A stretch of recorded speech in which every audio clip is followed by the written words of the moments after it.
세 번째 의문점 풀어보겠습니다. 세 번째 의문점은 바로 이겁니다. 자, 구속이 취소됐다. 그러면 이 내란 재판에 미칠 영향은 뭘까? 구속 취소 사유 중에 이 공수처의 수사권과 관련된 법적 미비 논란을 법원이 지적했기 때문에 그 공수처가 수사한 이 재판 과연 어떻게 될 것인가에 대한 의문점도 좀 풀어봐야겠습니다. 자, 여당의 대권 주자 중에 나경원 의원이 이 공수처를 강하게 비판했습니다. 들어보시죠. 저는 공수처는 폐지해야 되는 게 맞다고 생각을 합니다. 저는 공수처 설치하지 말자고 패스트트랙 투쟁하다가 지금까지 재판을 받고 있는 사람입니다. 정말 공수처는 이럴 줄 알았어요. 제가 공수처는 옥상옥의 기구가 될 것이다. 독립성 얘기하지만 실질적으로는 공수처가 능력 있는 수사기구가 될 수 없기 때문에 오히려 하명수사처가 될 거라고 했고요. 그게 여실히 지금 보여주고 있다고 생각합니다. 공수처 폐지론을 들고 나온 나경원 의원, 대통령 석방 이후 대통령이 전화한 여당 의원 두 사람, 나경원 의원과 윤상현 의원입니다. 과연 대통령은 나경원 의원에게 전화 걸어서 뭐라고 얘기를 했는지 앵커의 모니콜로 지금 바로 전화 걸어보겠습니다.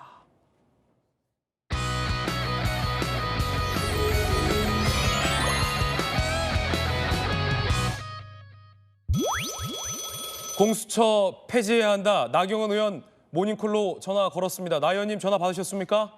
네, 받았습니다. 네. 대통령의 전화도 받으셨던데요. 대통령께서 뭐라 하셨습니까? 네, 뭐 수고했다, 고생했다, 고맙다, 뭐 이런 말씀이셨습니다. 네.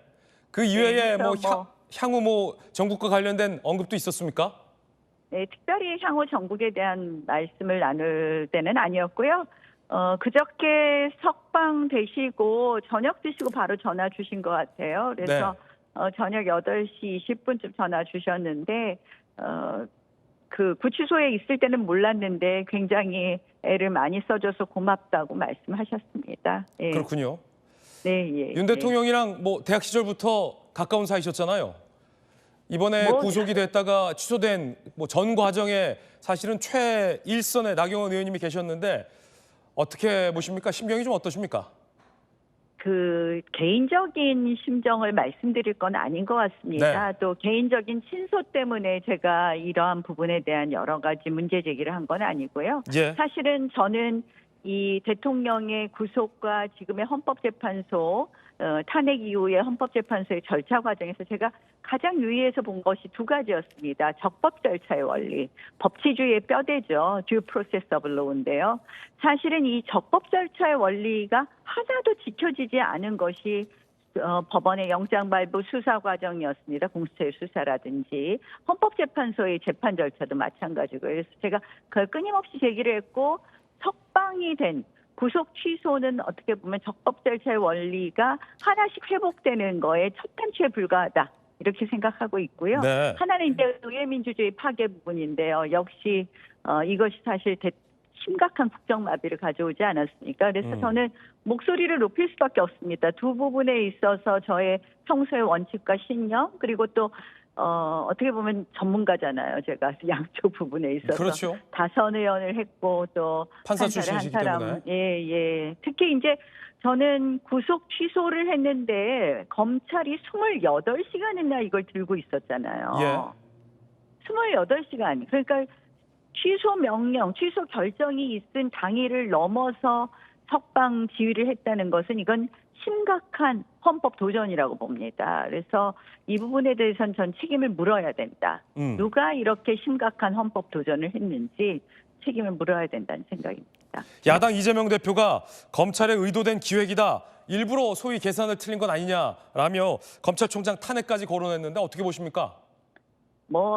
이 탄핵 전문가 다운 말씀이신데 제가 이 검찰 기획이라는 말을 듣고 정말 이거는 백현동 기획자니까 늘 본인 같이 하는 줄 아나 봐요. 제가 너무 어이가 없더라고요. 이게 백현동 기획이냐?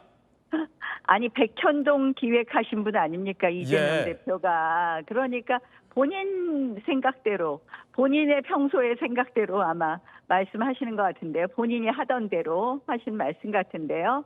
이게 어떻게 기획이 될 수 있겠습니까?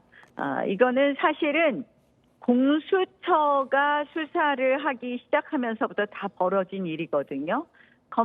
그 법원 영장을 보면 두 가지잖아요. 기간 잘못했다는 것도 있지만 내란죄 수사권이 공수처에 없다라는 이야기도 있고, 예. 그다음에 인신 구속에 관한 것을 서로 그 기한을 나눠 쓴 거, 공수처와 검찰이 나눠 쓴 거에 대해서도 지적을 했는데요. 이 공수처 누가 만들었습니까? 바로 민주당이 만들었습니다. 저 지금 오늘 재판받으러 갑니다. 그 공수처 설치 반대했다고 그때 이제 민주당 정권에서 저희를 몰아붙였는데요. 결국 공수처를 만든 민주당의 자업자득이다. 저는 이렇게 생각합니다. 예, 만약에 공수처가요, 서부지법이 아니라 이번에 이 구속을 취소한 중앙지법의 영장을 청구했다면 판사 출신이시니까 어떻게 결론이 좀 달랐을까요? 중앙지법에도 영장 담당 판사는 많지만요. 아마 이런 판단을 하셨을 거라고 생각을 합니다. 중앙지법에 영장을 청구했으면. 그러면 애당초 대통령께서 52일씩이나 불법 구금되는 일은 없었을 것이다. 이렇게 봅니다. 알겠습니다. 판사 출신의 나경원 의원 모닝콜로 전화 연결했습니다. 나 의원님 감사합니다. 네, 고맙습니다. 판사 출신의 나경원 의원 얘기까지 들어봤습니다. 여당에서는 이 공수처 책임론을 가장 강하게 들고 나왔고요. 야당에서는 들으셨던 것처럼 검찰총장 탄핵설까지 제기한 상황입니다. 여당에서 공수처 때리기에 나섰습니다. 신동욱 의원, 공수처의 졸속 불법 수사, 공수처장 즉각 수사 강력 촉구, 공수처 즉시 해체법을 발의할 것이다 라는 얘기도 나오고 있습니다. 더 나아가서 공수처의 수사로 촉발된 이 내란죄 혐의 재판, 여권 일각에선 공소 기각으로 결론할 것이다라는 얘기도 나오고 있습니다. 김웅 의원, 수사 과정의 적법성 의문이라는 법원 판단, 대통령 내란죄 재판 공소 기각 가능성이 높다. 윤 대통령 구속 취소 사유가 공소 기각 이유 될 수 있다. 변호사 출신 금태섭 전 민주당 의원도 공소 기각 전망을 했습니다. 오신환 의원님, 네네. 어떻게 보십니까?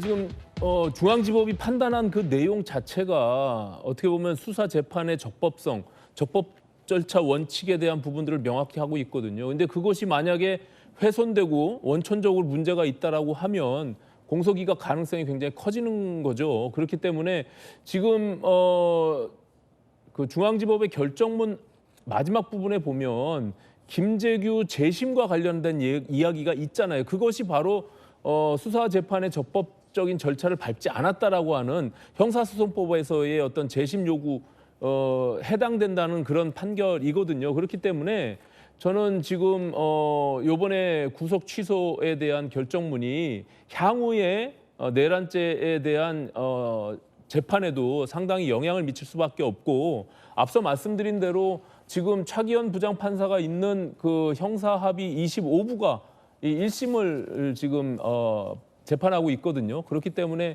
더 큰 영향이 있을 수밖에 없겠죠. 물론 이제 3심제에서 고등법원이나 대법원에 대한 판결도 남아있기는 하지만 1차적으로 이런 문제가 발생할 수밖에 없고요.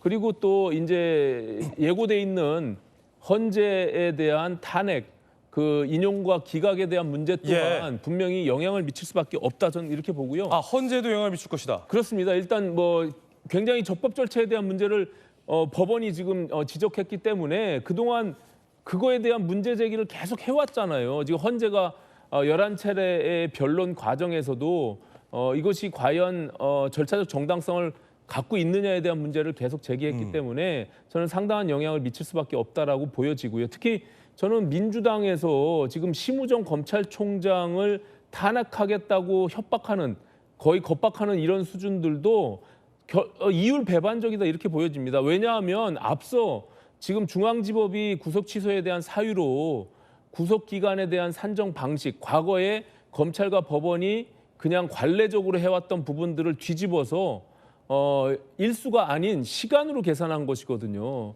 그러면 거기에 맞춰서 지금 검찰은 그 관례대로 지금 기소를 한 것인데, 오히려 그 문제는 지적하지 않고 즉시 항고를 하지 않았다는 검찰만을 악마화하면서 또 검찰에게 표적을 겨누는 것은 저는 오히려 민주당이 그것에 대해서 오히려 지금 자가당착에 빠져 있는 것이 아닌가 이렇게 생각을 합니다.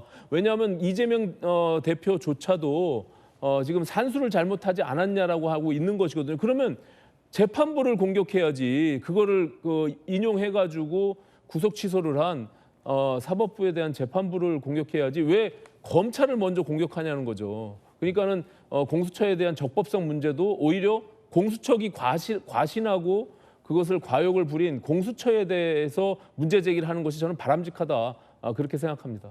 공수처의 수사 과정에 대한 의문을 법원이 제기한 만큼 재판의 요건이 성립되지 않아 이 재판이 기각될 것이다라는 예상도 여권과 구야권 출신 인사들에게서 제기되고 있는 상황입니다.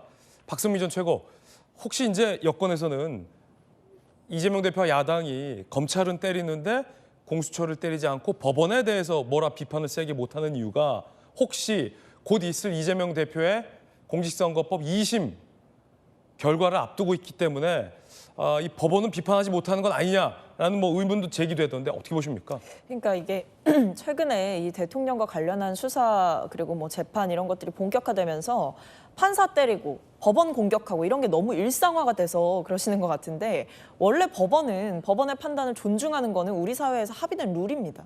그렇기 때문에 지금 오히려 왜 법원을 안 때리냐라고 하시는데 원래 하면 안 되는 거예요. 법원 때리는 게. 그리고 지금 왜 검찰총장에 대한 책임론을 제기하느냐. 지금 수사팀에서조차도 반발을 하고 있습니다.